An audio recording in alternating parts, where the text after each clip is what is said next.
ठीक है, पुनरावर्तन मतलब फिर से उसको हम दोहरा लेते हैं।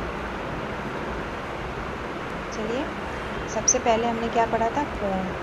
कोण के कितने प्रकार बताए थे मैंने? 3, समकोण, न्यून कोण और अधिक कोण। तो इसमें पहले वाला जो कोण है वो कौन सा कोण है? हाँ बताइए। देखिए, ये अंदर की तरफ जा रहा है ना, तो ये कौन सा कोण कहलाएगा? न्यून कोण। और जो खड़ी रेखा और आड़ी रेखा एकदम सीधी होगी वो समकोण। और जो बाहर की तरफ जाएगा, 90 अंश से बड़ा होगा, उसको हम कौन सा कोण कहते हैं? अधिक कोण। ये अधिक कोण है। इसके बाद वाला पहचानिए कौन सा कोण है? ये भी अधिक कोण है।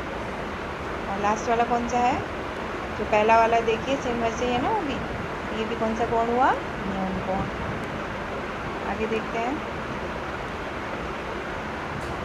अब ये जो अक्षर में दिए गए हैं इनको हमें संख्या में लिखनी है, अंकों में लिखना है। ठीक है, पहला क्या है? 4005। 4000, तो 1000 के नीचे क्या आएगा? 4। अब यहाँ पे सिर्फ 5 दिया है, मतलब 5 इकाई दी है, सैकड़ा और दहाई नहीं दिया है, तो हम क्या लिखेंगे? सैकड़ा और दहाई में 0।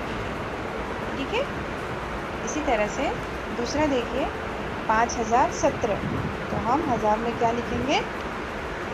5।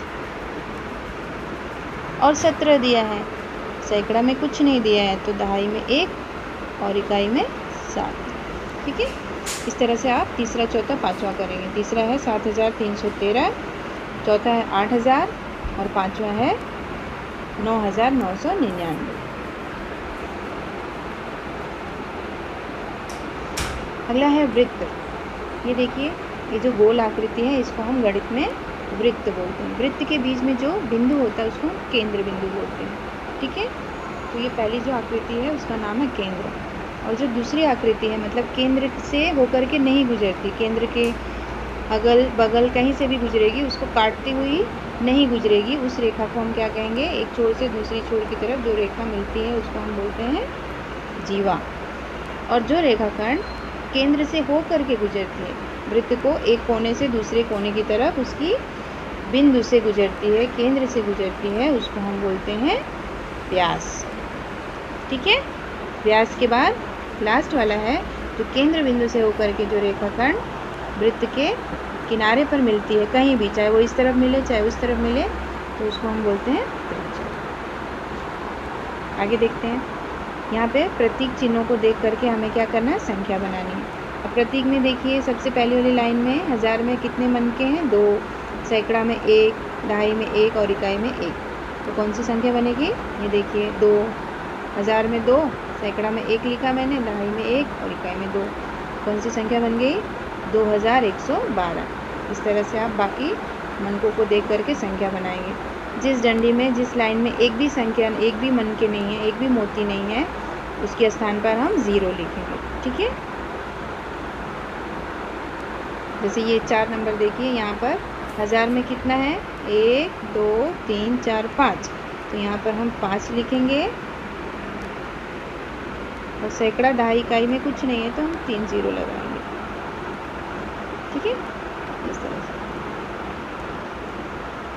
आगे है, ये जो विस्तारित रूप दिया गया है, इनके आधार पर हमें संख्या बनानी है। पहला जो देखिए उदाहरण दिया गया है, पहला विस्तारित रूप क्या है? 3000 धन 200 धन 50 धन 7, तो इनको जोड़ करके कौन सी संख्या बनेगी?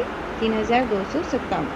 3000 का 3 लिया, 200 का 2 लिया, 50 का 5 लिया और इकाई 7 का 7, तो कौन सी संख्या बनी? 3257। इस तरह से आपको विस्तारित रूप के आधार पर संख्या बनानी है।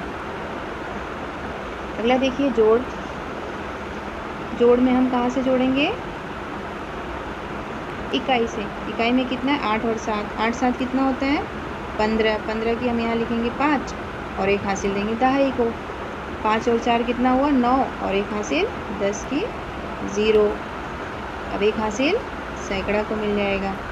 9 में 5 जोड़ेंगे तो 9 5 14 और 1 हासिल 15।